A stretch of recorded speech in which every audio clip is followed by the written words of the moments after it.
رفقای گل من سلام. یه چیزی رو برای اولین بار میخواستم به دوستان بگم، گفتم اینو شما هم باید بدونید چون درد دله برای بار اول. یه مدت چند ماه هست که به خاطر کارهای رپ و داستانهای مختلف فاصله گرفتم از اون کریر پزشکیم. یه مقدار کمتر درگیرم، کمتر جاهای مختلف میرم و جاهای مختلف مریض میبینم و کارهایی که دلم میخواد میکنم. داداش حواست محسن به من باشه، پزشکی یک رشته مقدسه داداش. مریضی میاد که غرق شده میاد اورژانس، مریضی هستش که ایست قلبی کرده میاد اورژانس، شما CPR میکنی برمیگرده. میدونی این مقدس میکنه که شما جون آدما رو داری سیو میکنی. خیلی دوست دارم حالا که فاصله گرفتم تا موقعی که کلینیکم کاراش انجام بشه، خب اونم خیلی طول میکشه، داستانای مختلف داره.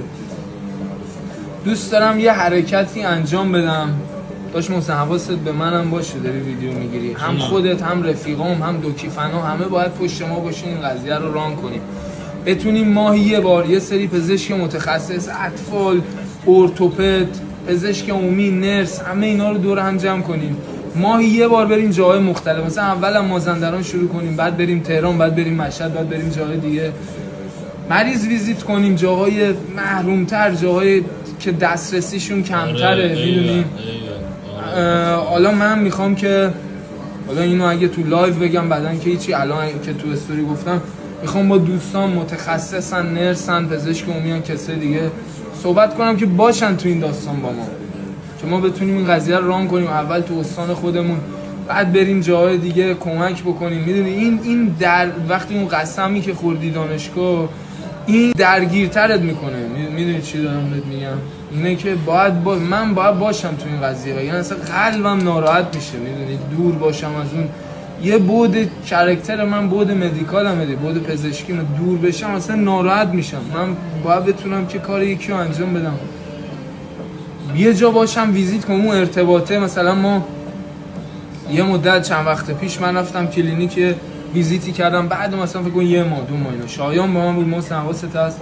شایان میگفتش که اصلا رفتی ویزیت کردی روحیت برگشت دوکی. میدونی این ارتباطه قشنگه دیگه، نباید که نه این اونور ساید رپ رو بیاره پایین، نه رپ باید اون قضیه رو کلهم زیر سوال ببره. جفتش غذای روح منه، بود شخصیتی منه. این که دوکیفنا شما مگه نظری دارید اینجا برای من این زیر بنویسید، اگه جایی هست که محروم بی سرپرست هر استانی که هست، ما ببینیم چقدر دسترسی داریم، چه جوری میتونیم بیایم اونجا یه کمکی بکنیم. همین دیگه. حالا من به دوستای ارتوپدم، اطفالم، زنانم، این تخصصایی که خیلی بیشتر به درد میخوره، یا GP هایی که خیلی میتونن به ما کمک کنن، شما ما کسی رو میشناسید، کسی هستید که میتونید به ما کمک بکنید، اینجا برای ما بنویسید. امیدوارم که هیچکی دلش ناراحت نباشه، همیشه شاد باشین. قربون همتون.